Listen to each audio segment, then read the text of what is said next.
Lo que pasó a las 7 de la mañana del martes 3 de marzo de 2026 en las afueras de Guadalajara no fue un operativo más. Fue el momento en que el Estado mexicano le dijo al CJNG que no iba a existir ni siquiera el espacio para llorar a sus muertos. 4 helicópteros Black Hawk cortando el aire sobre una finca privada, drones térmicos marcando posiciones en tiempo real, y adentro, más de 100 personas que creyeron que un funeral era territorio sagrado donde nadie se atrevería a entrar. Se equivocaron, y lo que ocurrió en esos 22 minutos que siguieron cambió para siempre la manera en que el CJNG entiende lo que le queda, que es muy poco. Antes de contarte cómo entró Omar García Harfuch con todo lo que tenía disponible, necesito que entiendas quién era la persona en el centro de ese funeral, porque este operativo no se entiende. Si no entiendes por qué esa joven de 24 años era una amenaza real para el Estado mexicano y no solo un familiar más de un capo caído. La hija mayor del Mencho había sido mantenida en un perfil tan bajo durante años que su nombre apenas circulaba en los reportes de inteligencia federal, no aparecía en fotos públicas, no tenía presencia en redes sociales rastreables, no había sido vinculada formalmente a ninguna operación del cártel. Eso, en el mundo del crimen organizado, no es descuido. Es una estrategia deliberada y paciente. La mantuvieron invisible precisamente para que en un momento como este, cuando el líder cae y el cártel necesita un símbolo alrededor del cual reagruparse, ella pudiera aparecer sin el peso de una ficha criminal que la hiciera blanco inmediato de las autoridades. Y esa estrategia funcionó durante un tiempo considerable. Después de la muerte del Mencho, las células leales del CJNG que no habían sido desarticuladas comenzaron a circular su nombre en comunicaciones internas, no como operadora, no como jefa de plaza, sino como símbolo, como la hija del fundador, como la sangre que conecta el presente fracturado del cártel con su historia de poder. En el narco, ese tipo de capital simbólico tiene un valor que no se puede subestimar ni medir en kilos de droga ni en armas decomisadas. Los corridos no se escriben sobre organigramas ni sobre estructuras de distribución. Se escriben sobre linajes, sobre apellidos, sobre la sangre que continúa lo que la sangre comenzó. Y ella era el linaje vivo del Mencho, la única pieza que el cártel todavía podía mover en ese tablero después de haberlo perdido todo lo demás. Las narcomantas que los peritos encontraron enrolladas en esa finca lo confirmaban sin ningún tipo de ambigüedad. Decían exactamente lo que la inteligencia federal había anticipado semanas antes, que la hija del Mencho tomaba el mando. No era propaganda improvisada ni un mensaje de duelo redactado en el calor del momento. Era un comunicado preparado con tiempo, impreso con cuidado, enrollado y listo para desplegarse en el momento exacto en que las cámaras del cártel comenzaran a registrar las imágenes del funeral. El plan era claro: convertir ese sepelio en el escenario de una declaración pública de sucesión que circulara en redes internas del narco antes de que las autoridades pudieran reaccionar. El funeral no era solo un funeral, era el lanzamiento calculado de una figura pública dentro de la nueva estructura del CJNG, y Harfuch lo sabía con suficiente anticipación como para planear una respuesta que no dejara ningún margen de error ni ninguna salida sin cubrir. La finca donde se realizaba el sepelio era amplia pero sin ostentación visible desde afuera. Un salón interior convertido en capilla improvisada. Jardín con árboles altos que daban sombra natural y cobertura visual desde tierra. Ataúd cerrado rodeado de coronas de flores rojas y blancas. Más de 100 personas adentro, entre familiares legítimos en duelo real, operadores leales al cártel que llegaron con agenda propia y sicarios que entraron al funeral con armas ocultas bajo trajes negros, y la instrucción de responder si algo salía mal. Todo era discreto en apariencia, sin música fuerte, sin corridos a todo volumen, sin ningún elemento que desde el exterior pudiera delatar la dimensión de lo que estaba ocurriendo adentro. Un velorio más en una ciudad grande. Eso es lo que parecía desde afuera. Pero los drones térmicos que sobrevolaban la zona desde horas antes de que saliera el sol no se engañan con la discreción ni con las apariencias. Ya tenían marcada cada posición, cada persona, cada concentración de calor corporal en ese jardín mucho antes de que el primer asistente al funeral hubiera terminado su primer café de la mañana. La información que esos drones transmitían en tiempo real al centro de mando era tan precisa que cuando Harfuch dio la orden a las 7 en punto, Las fuerzas desplegadas ya sabían exactamente cuántas personas estaban adentro, en qué zonas se concentraban y cuáles eran los puntos de mayor densidad que requerían atención prioritaria en los primeros segundos del operativo. A las 7 en punto, Harfuch dio la orden. Y lo que siguió no tuvo nada de gradual ni de tentativo. Los 4 helicópteros Black Hawk, que ya sobrevolaban la zona en formación cerrada, descendieron de golpe sobre el jardín de la finca, encendiendo reflectores que convirtieron la madrugada en mediodía artificial en cuestión de segundos. Desde tierra, convoyes tácticos cerraron simultáneamente todas las salidas posibles, la entrada principal, los caminos de terracería laterales, los accesos a pie por los fundos colindantes, cualquier brecha que alguien pudiera haber usado para escapar antes de que el cerco se cerrara completamente. Tropas élite de los grupos aeromóviles de fuerzas especiales bajaron en rapel desde varios puntos al mismo tiempo, tocando tierra ya en posición de combate. Las puertas reforzadas de la finca se dieron ante arietes hidráulicos en segundos. Explosivos controlados abrieron brechas en los muros laterales para garantizar que no hubiera un solo ángulo desde el cual los que estaban adentro pudieran concentrar su defensa. En un punto único, entraron por todos lados al mismo tiempo. Y eso es precisamente lo que hace que este tipo de operativo sea tan aplastante desde el primer segundo. No hay una puerta que defender. No hay un punto de entrada que cubrir. No hay manera de saber hacia dónde orientar el fuego de respuesta cuando el cerco llega desde arriba, desde los muros, desde la entrada principal y desde los flancos de manera simultánea. La defensa se fragmenta antes de poder organizarse. El pánico se instala antes de que nadie pueda dar una orden coherente. Y en esos primeros segundos de confusión absoluta, la ventaja táctica de quien ataca es total. La resistencia fue inmediata. Eso también hay que decirlo con claridad y sin suavizarlo, porque el comunicado oficial lo confirma y los hechos en el terreno lo respaldan. Los sicarios que estaban adentro de esa finca no eran acompañantes casuales ni guardaespaldas sin experiencia.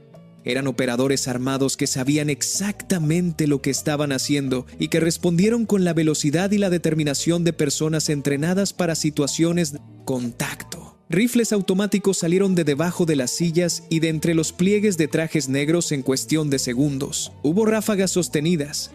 Hubo granadas. Hubo un intercambio real y violento de fuego que duró 22 minutos completos antes de que la situación quedara bajo control total de las fuerzas federales.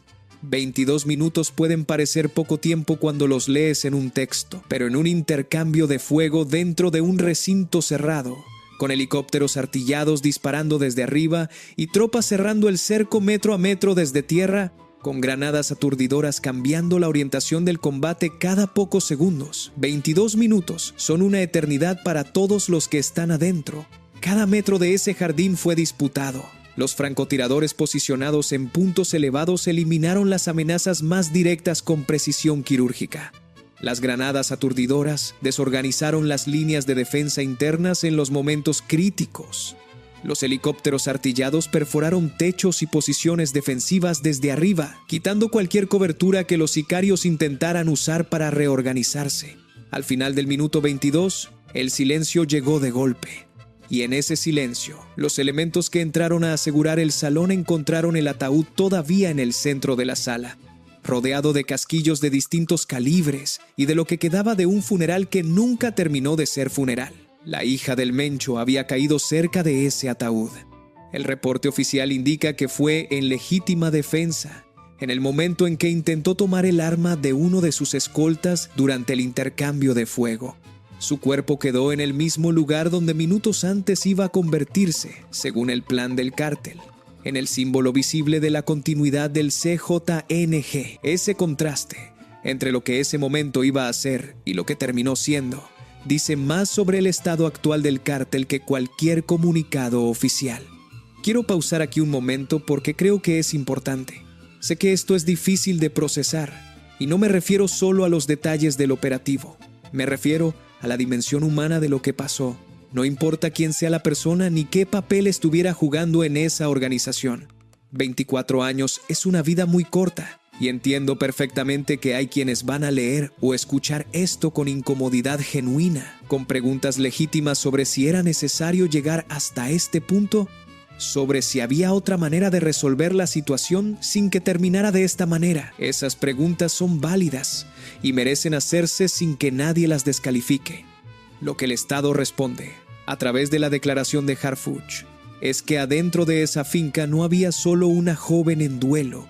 Había más de 100 personas armadas, narcomantas listas para desplegarse, radios encriptados activos y un plan concreto de reorganización criminal en ejecución. Si eso es suficiente justificación para lo que ocurrió, cada quien lo decide con su propia conciencia y sus propios valores. Yo solo te doy los hechos para que puedas hacer ese juicio con toda la información disponible. Si estás siguiendo esto y quieres saber exactamente qué encontraron adentro de esa finca durante el cateo, qué pasó con la evidencia, a dónde fueron los detenidos y qué dijo Harfuch cuando le preguntaron directamente por la decisión de irrumpir en un funeral, quédate, porque lo más importante viene ahora mismo. Y si todavía no estás suscrito al canal, este es el momento de hacerlo antes de que sigas leyendo. Este tipo de análisis no llega a todos lados con este nivel de detalle y contexto, y no querrás perderte lo que viene en los próximos días cuando empiecen a salir los resultados de los interrogatorios y los operativos derivados. El cateo de la finca fue metódico y exhaustivo, habitación por habitación, objeto por objeto, con la misma precisión que se aplica cuando se sabe que lo que se está documentando va a ser evidencia en procesos federales que pueden durar años y que van a ser revisados por jueces, fiscales y posiblemente por autoridades internacionales. No se toca nada sin fotografiarlo primero en su posición original. No se mueve nada sin registrar exactamente dónde estaba y en qué condición se encontró. Porque en estos espacios, lo que a primera vista parece irrelevante, un papel doblado, un número anotado a mano, una frecuencia de radio memorizada en un dispositivo, muchas veces es el hilo que al jalarlo derrumba una red completa de operaciones que ningún reporte de inteligencia había logrado mapear hasta ese momento. Lo primero que saltó a la vista fue el armamento. Y cuando digo armamento, no estoy hablando de pistolas escondidas en bolsillos ni de rifles que cualquier rancho del país podría tener. Estoy hablando de fusiles Barrett calibre 50, el mismo tipo de arma que el cártel reserva específicamente para derribar helicópteros, encontrados dentro de un funeral privado que supuestamente era solo un acto de duelo familiar.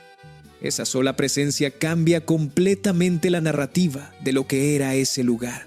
Ninguna familia que solo quiere despedir a uno de los suyos necesita un Barrett calibre 50 en el salón donde está el ataúd. Además de los Barrett, los peritos catalogaron AR-15 con cargadores extendidos y miras tácticas montadas, AK-47 con culatas plegables diseñadas específicamente para operar desde espacios reducidos o desde vehículos en movimiento, lanzagranada, granadas de fragmentación con seguros intactos, listas para usar, municiones en cantidades que los peritos todavía estaban contabilizando cuando se cerró el primer informe del día, apiladas en cajas metálicas distribuidas en distintos puntos de la finca como si hubieran sido posicionadas estratégicamente para que cualquier persona pudiera acceder a ellas en segundos sin tener que cruzar todo el salón.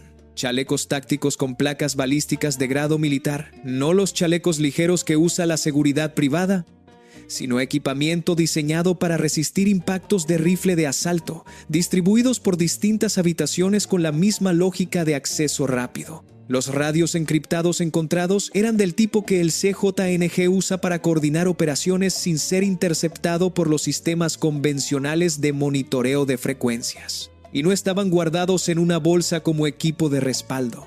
Estaban encendidos, con las baterías cargadas y sintonizados en frecuencias activas que los elementos de las fuerzas federales presentes reconocieron de inmediato como canales utilizados en operaciones recientes del cártel en la zona metropolitana de Guadalajara. Alguien los estaba monitoreando activamente en los minutos previos a que entraran los helicópteros. Eso significa que esa finca no era solo el escenario de un funeral. Era también un punto de monitoreo operativo, desde el cual alguien seguía en tiempo real lo que ocurría en las calles de la ciudad mientras los asistentes al funeral escuchaban condolencias. Y luego estaban las narcomantas, varias, impresas con claridad, enrolladas con cuidado como si alguien las hubiera preparado la noche anterior con la mentalidad de quien alista una presentación importante. El mensaje que llevaban no dejaba lugar a interpretaciones de ningún tipo. La hija del Mencho tomaba el mando. No era un mensaje de duelo ni un homenaje al líder caído. Era una declaración formal de sucesión, redactada en el lenguaje directo que el narco usa cuando quiere que su mensaje llegue sin posibilidad de malentendidos. Esas mantas, junto con el arsenal y los radios activos, son lo que convierte este funeral en algo cualitativamente diferente a una reunión de familiares en duelo. El dinero en efectivo apareció en distintos puntos de la finca.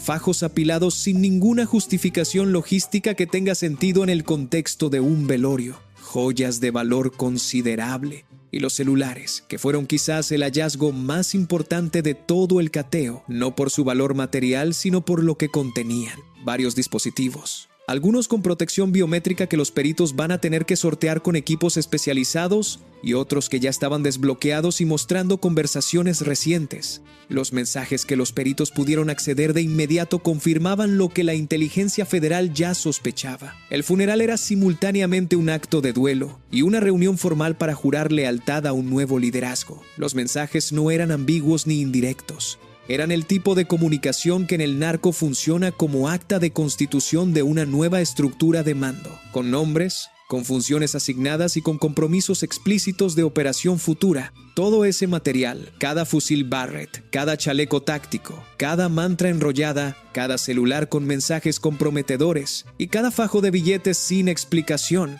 fue sacado de la finca en camiones federales bajo custodia estricta y con cadena de custodia documentada desde el primer momento. Porque una cosa es decomisar evidencia en el calor de un operativo y otra muy distinta es garantizar que esa evidencia llegue intacta y con toda su trazabilidad a los procesos judiciales donde va a necesitar sostenerse frente a defensores que van a buscar cualquier irregularidad para desecharla. Y entonces llegó la parte que transformó el operativo en algo que va a quedar en la memoria de Jalisco durante mucho tiempo. Una vez que la evidencia estuvo completamente documentada, fotografiada, etiquetada y cargada en los camiones federales, las fuerzas que permanecían en la finca activaron la fase de destrucción controlada. Explosivos en puntos estructurales clave, calculados para maximizar el colapso de las construcciones sin crear riesgo para las propiedades colindantes. Lanzallamas en las zonas principales para garantizar que lo que no se diera con los explosivos ardiera hasta no dejar nada utilizable.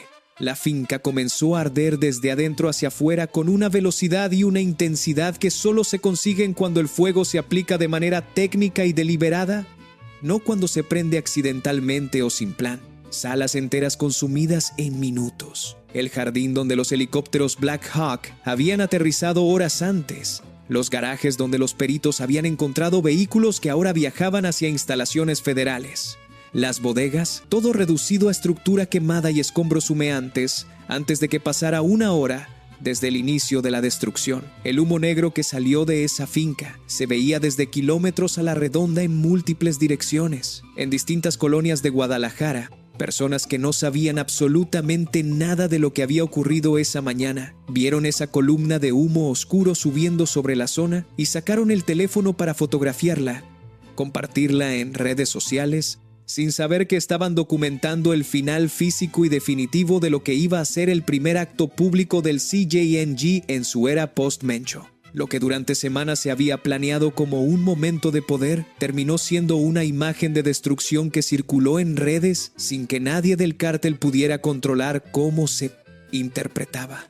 Quiero que pensemos juntos en lo que esto significa en un nivel más profundo, porque hay una dimensión de este operativo que no está siendo suficientemente analizada en los reportes que están circulando en medios y en redes. La decisión de destruir la finca después del cateo no es solo una medida táctica para eliminar un activo del cártel, es un mensaje simbólico calculado con la misma precisión con la que se planificó cada segundo del operativo. En el narco, los lugares acumulan significado con el tiempo. Una finca donde se realizó el funeral de la hija del fundador de un cártel, donde operadores leales juraron lealtad a una nueva figura de mando, donde cayeron personas que el cártel va a querer recordar como mártires. Ese lugar habría podido convertirse con el tiempo en un sitio de referencia, en un punto al que las células leales habrían ido a fotografiarse, a dejar ofrendas, a grabar videos para los canales de comunicación interna del cártel.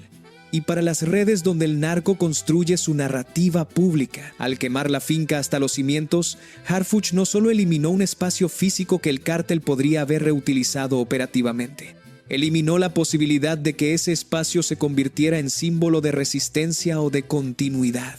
No hay lugar donde ir a honrar a la hija del Mencho. No hay finca que mostrar en un video de reclutamiento. No hay escenario que reconstituir en un corrido ni en una serie. Solo hay tierra quemada, escombros y el recuerdo de un plan que nunca llegó a ejecutarse. Y eso no inspira lealtades. Eso comunica, de manera más elocuente que cualquier comunicado oficial, que el Estado llegó antes y que llegó con todo.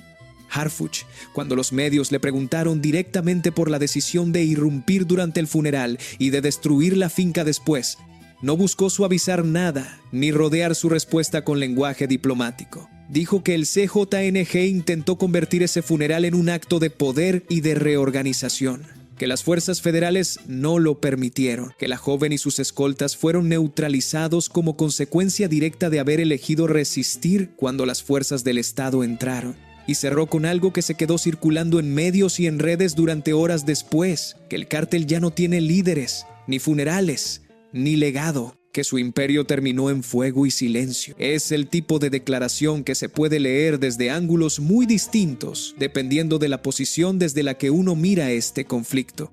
Hay quienes van a escuchar esas palabras y van a sentir que son exactamente lo que el Estado debería decir cuando desmantela una organización que ha dejado un rastro de víctimas inocentes a lo largo de años en múltiples estados del país. Hay quienes van a escuchar exactamente lo mismo y van a preguntarse si la manera en que se dijo, y sobre todo si la manera en que se ejecutó todo lo que esas palabras resumen, no cruza líneas que un Estado democrático no debería cruzar, aunque el objetivo sea legítimo y aunque la organización que se enfrenta sea genuinamente peligrosa.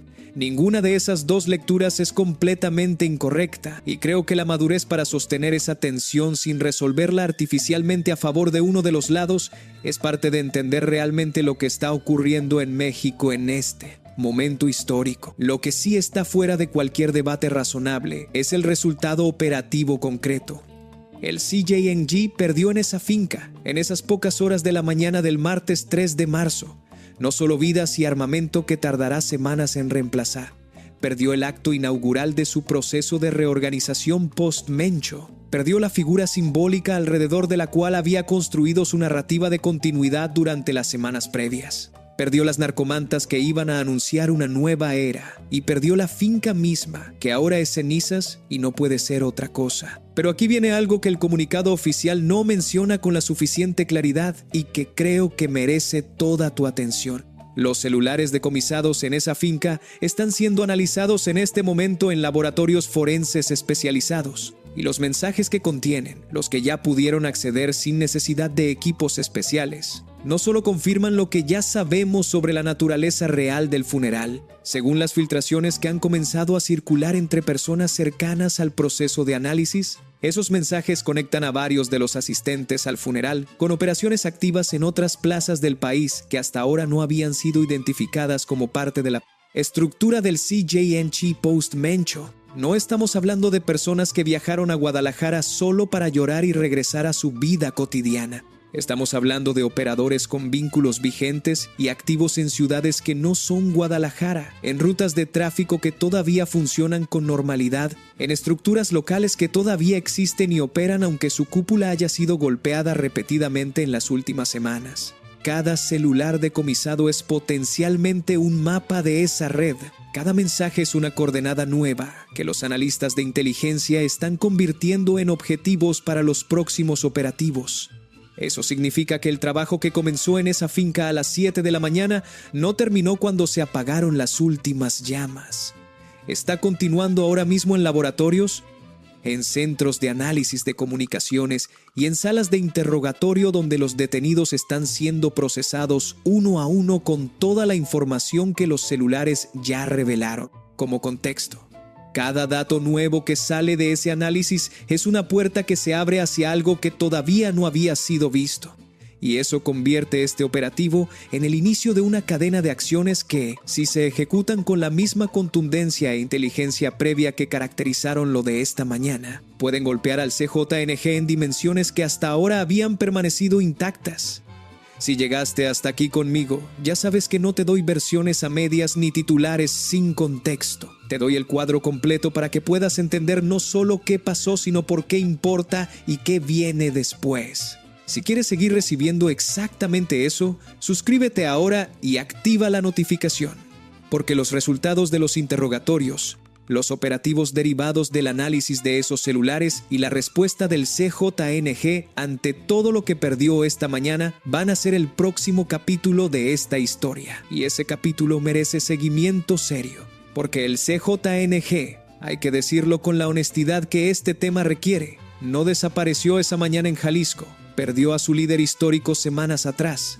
Perdió el acto de sucesión que había planeado con cuidado. Perdió la figura simbólica que iba a darle continuidad narrativa en un momento en que la narrativa era quizás su activo más valioso. Pero una organización que durante años construyó presencia simultánea en múltiples estados, que desarrolló células con capacidad real de operar de manera autónoma sin necesidad de instrucciones centralizadas, que estandarizó protocolos que se replican entre células que tal vez nunca se conocieron entre sí. Esa organización no se desintegra con un operativo, aunque ese operativo sea tan contundente y bien ejecutado como el de esta mañana en Jalisco. Lo que sí cambia de manera fundamental es el escenario en el que esa organización tiene que operar de ahora en adelante, sin figura simbólica visible que convoque lealtades.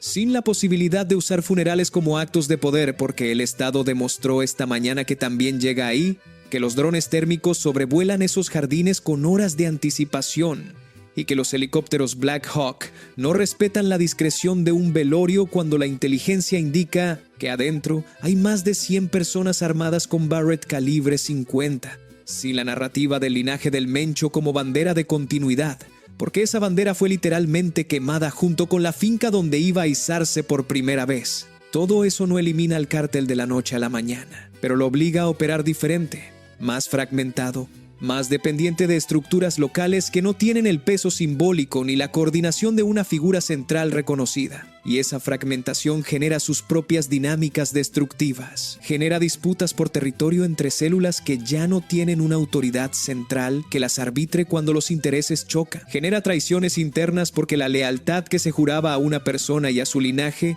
ya no tiene objeto claro hacia dónde dirigirse.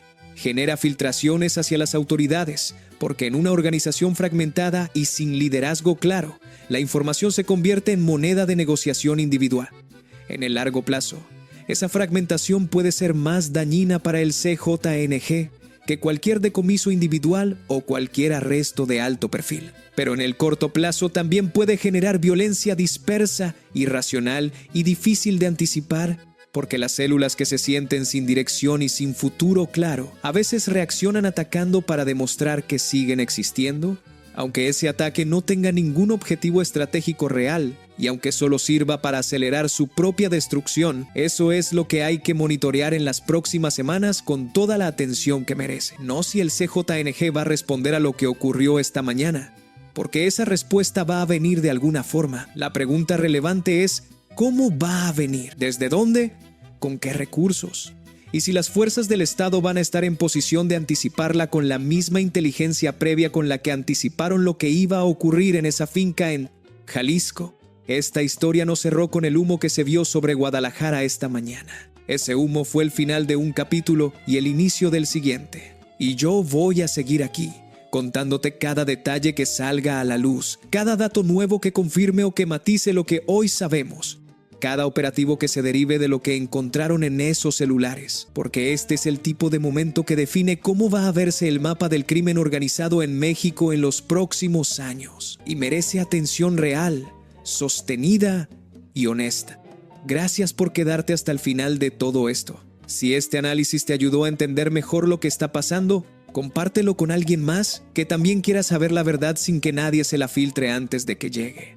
Y ya sabes, suscríbete si todavía no lo has hecho, activa la notificación y quédate cerca, porque lo que viene merece que estés aquí para verlo desde el principio.